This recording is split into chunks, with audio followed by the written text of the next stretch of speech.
We were riding in the cemetery together, Johnny and me. No, we weren't. Johnny, What?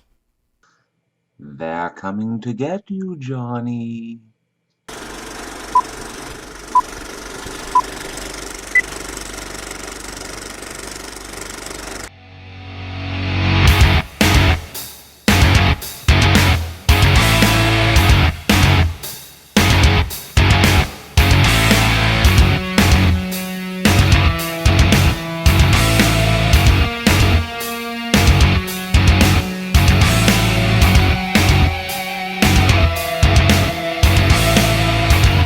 Welcome back to yet another movie review Monday. I'm Johnny O from the Plot Hole, and with me as always is the not undead JL Warren.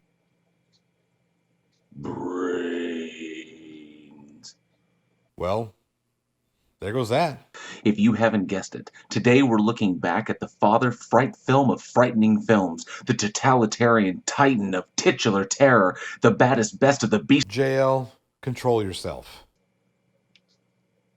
That's right, JL. Today we're going to take a look at legendary George A. Romero's classic, The Night of the Living Dead. The Night of the Living Dead has been one of my favorite films since I've seen it as a little kid. Opening to a rural Pennsylvania cemetery, Night of the Living Dead introduces us to siblings Barbara and Johnny. The two visit the grave of their mother, and Johnny uses Barbara's fear of the dead to tease her. "They're coming to get you, Barbara." After a seemingly innocent jab at a passerby, Barbara gets attacked by the old man. Johnny comes to his sister's rescue only to fall into a rock and dying. Barbara runs off from the ghoul and manages to find shelter in a little house in the prairie. Are there prairies in Pennsylvania? Sure. After investigating the house, Barbara finds that not all is as it seems. She fights off an assailant and runs out of the door. Our protagonist, Ben, arrives and takes Barbara back into the house for safety. The two board up the house as they plan on how to get through the ghoulish night. After dispatching a few ghouls, Romero insisted that they were not zombies. We meet the other guests of the house, young couple Tom and Judy, and married couple Harry and Helen. Harry and Helen have a sick young daughter sleeping in the basement, Karen. Now, who doesn't know where this is going? Even if you've never seen this film before, seeing this right here should tell you exactly everything you need to know about where this film is going with this young Karen. Director George A. Romero, the father of the modern zombie horror, drops us into a world of absolute black and white survival, literally and figuratively. With a world turned upside down, the dead returning to life and devouring the living, Romero's classic film not only delivers one of the most terrifying experiences in classic horror, but also reveals that even in the face of a burgeoning apocalypse, we as a society will never let go of our preconceptions and personal biases. And it is these societal failings, our incessant need to retain what illusory power we have, that will maintain our divisions and spell our own destruction as we mindlessly devour ourselves from the inside. Night of the Living Dead follows moody shots and excellent dialogue to provide plenty of expertly woven exposition. After surviving the night of ghoul onslaught, failed escape attempts, and murderous daughters, Ben manages to survive. Well, shit. Even though Romero denies this, Dwayne Jones' portrayal of a strong black man in the main protagonist's role, usually reserved for the typical clean-cut white man, solidifies the film's social commentary on race. Night of the Living Dead opened up one of the most recognized horror genres of all time, maybe only second to the vampire genre.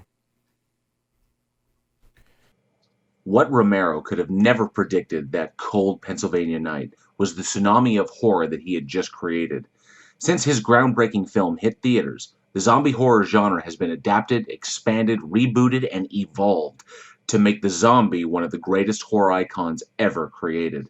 Some of the greatest directors of all time, including Lucio Fulci, Wes Craven, Stuart Gordon, Zack Snyder, and Edgar Wright, have all contributed to the genre, some with their own terrifying or even comedic reimaginings of the undead. And without Night of the Living Dead to inspire them, Rick Kirkman and Frank Darabont would have never given us over 10 years of The Walking Dead. Night of the Living Dead, with its gruesome imagery and biting satire, will forever be one of the greatest horror films ever made, one whose themes are still relevant even today, and one that changed the game for all of future horror. And there you have it, folks. Night of the Living Dead in the books. I hope you enjoyed the film as much as I do. It is, again, one of my all-time favorite films.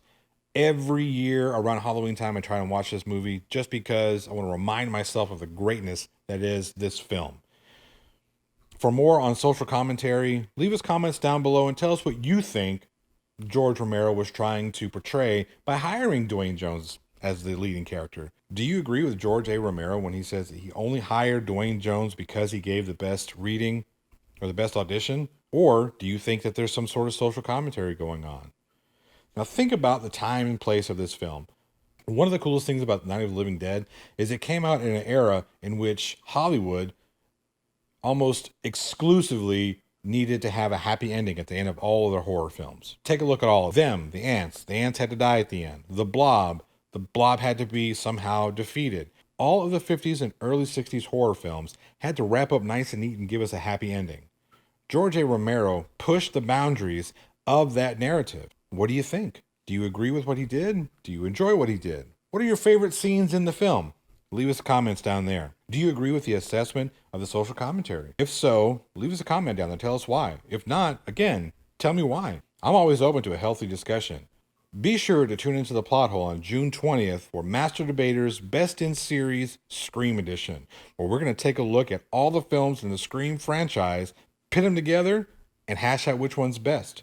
You can win this prize right here. Again, thank you for tuning in to Movie Review Monday. We do this every Monday with J.L. Warren. We're going to get Eugene on here soon. We just want to find the right film. So to help us out with that, leave a comment down there with what film you want to see us review next. If we choose you, maybe we'll get your comments. Maybe we'll get your thoughts. As always, thanks for tuning in, and we'll check you next week. I'm JL, and we really hope you enjoyed this look back at Night of the Living Dead. We'll see you next week.